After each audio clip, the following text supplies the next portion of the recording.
Hello everyone, कैसे हो आप सभी। मैं अंकित वर्मा अगेन आप सबका वेलकम करता हूँ नॉलेज स्पेक्ट्रम के अंदर। तो वीडियो को आगे देखने से पहले प्लीज़ लाइक शेयर सब्सक्राइब जरूर करें। तो जैसा कि आपको पता है कि हमारी ऑपरेटिंग सिस्टम की सीरीज चली हुई है।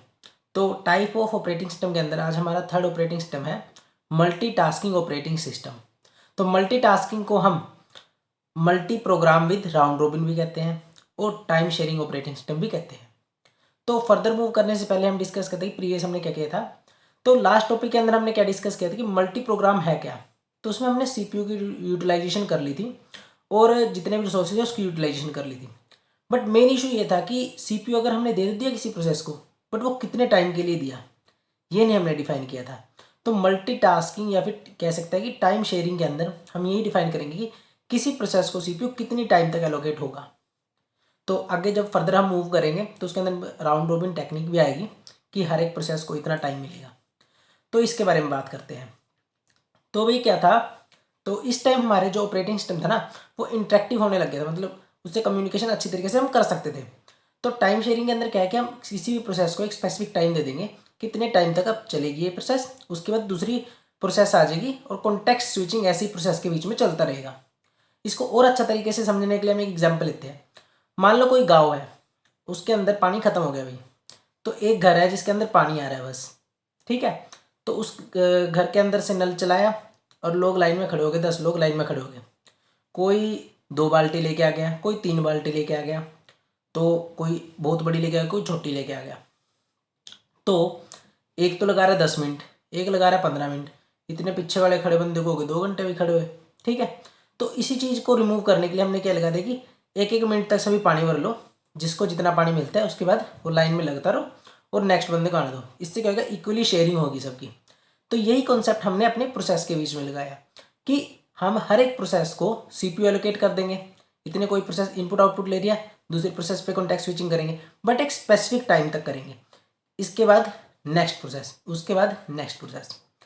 तो क्विक रिस्पॉन्स के लिए, अगर जल्दी जल्दी रिस्पॉन्स आए हमारे पास, उस चीज़ के लिए हम टाइम शेयरिंग का यूज़ करते हैं या फिर कह सकते हैं कि मल्टीटास्किंग ऑपरेटिंग सिस्टम का यूज़ करते हैं। इसको राउंड रोबिन भी कहते हैं, राउंड रोबिन टेक्निक भी कहते हैं। Round multi programme with round robin किसी भी नाम से आ सकता है एग्जाम के अंदर।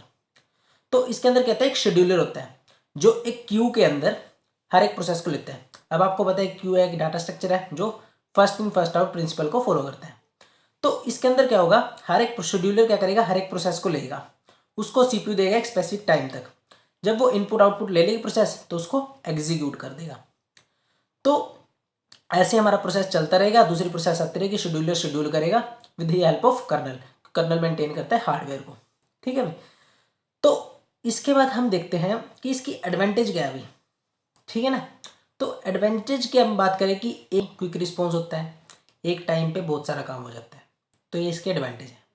सेकंड, अगर हम डिसएडवांटेज की बात करें तो डिसएडवांटेज के अंदर इसके कहते हैं डाटा कम्युनिकेशन की प्रॉब्लम आती है। क्यों?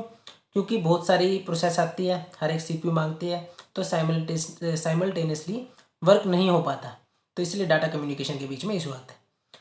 तो इतना ही था इसके बारे में, और तो इसके बारे में कुछ है नहीं खास।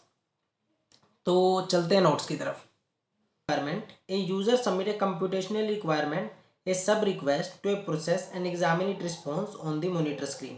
A time sharing operating system is designed to provide a quick response to the sub request made by user. तो ये है कि क्विक रिस्पॉन्स देने के लिए इसका यूज हो रहा है। सेकंड क्या है कि जो भी यूजर सब रिक्वेस्ट भेजेगा, भी कोई प्रोसेस भेजेगा, उसके बारे में डील कर रहे हैं। तो it achieve this goal by sharing the CPU time among process in such a way that each process to which sub request has been made get a run on the CPU without much delay। तो मतलब ये है कि इसमें CPU share करेंगे हम हर एक process के लिए, और हर एक प्रोसेस को नीचे है कि हर एक प्रोसेस को क्या मिलेगा, एक स्पेसिफिक टाइम मिलेगा हर एक प्रोसेस को। here the CPU will provide a same time provide to each and every process। हर एक प्रोसेस को सेम टाइम मिलेगा, ये नहीं किसी को प्रायोरिटी दे दी, किसी को 10 सेकंड दे दी, किसी को 5 सेकंड नहीं, हर एक को इक्वल टाइम मिलेगा, whether it is a long process और शॉर्ट प्रोसेस। तो ये सिंपल है। तो डायग्राम एक छोटा सा बना रखा है कि सीपीयू है, उसके अंदर प्रोसेस है, 10 सेकंड 10 सेकंड 10 सेकंड 10 सेकंड दे रखे। जो शेड्यूलिंग टेक्निक यूज होती है फॉर शेयर करने के लिए kernel is called round robin scheduling with time slicing, ठीक है। उसके बाद ये है डायग्राम जिसके अंदर हमने बताया कि एक क्यू है हमारे पास, उसके अंदर क्या है, एक शेड्यूलर क्यू है। शेड्यूलर क्या करेगा, शेड्यूल करेगा हर एक प्रोसेस को, उसके बाद CPU एलोकेट करेगा, उसके बाद प्रोसेस एग्जीक्यूट होगी। और सेकंड क्या है, kernel maintain scheduling queue of process, इसके बारे में लिखा हुआ है सब कुछ। That wish to use the CPU it is always schedule the process at the head of the queue when a scheduling process is completely servicing of a sub request और start an input output operation the kernel remove from the queue and remove another process. तो ये है कि अगर एक process complete होगी उसके बाद क्या करेगा, उसको रिमूव कर देगा कर्नल क्यू में से और नेक्स्ट प्रोसेस को ले लेगा। However, responsible process will degrade if a process consume too much time is consuming service. इसके बारे में लिखा हुआ है। एडवांटेज एक लिख सकते हो कि क्विक रिस्पॉन्स है इसके अंदर, एक लिख सकते हो कि the process of task is completed then the time between the other task increase, ये लिख सकते हो।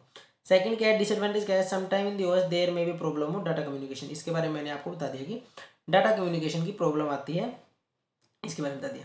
तो इतना आप लिख के आओगे एग्जाम के अंदर, तो इतना ही ना था भाई। तो वही आज का हमारा टाइम शेयरिंग का ऑपरेटिंग सिस्टम भी हो गया। तो मिलते हैं नेक्स्ट लेक्चर में। प्लीज़ लाइक शेयर सब्सक्राइब जरूर करें, और कोई प्रॉब्लम हो तो कमेंट में ज़रूर बताएं। Thank you all of you, मिलते हैं जल्दी।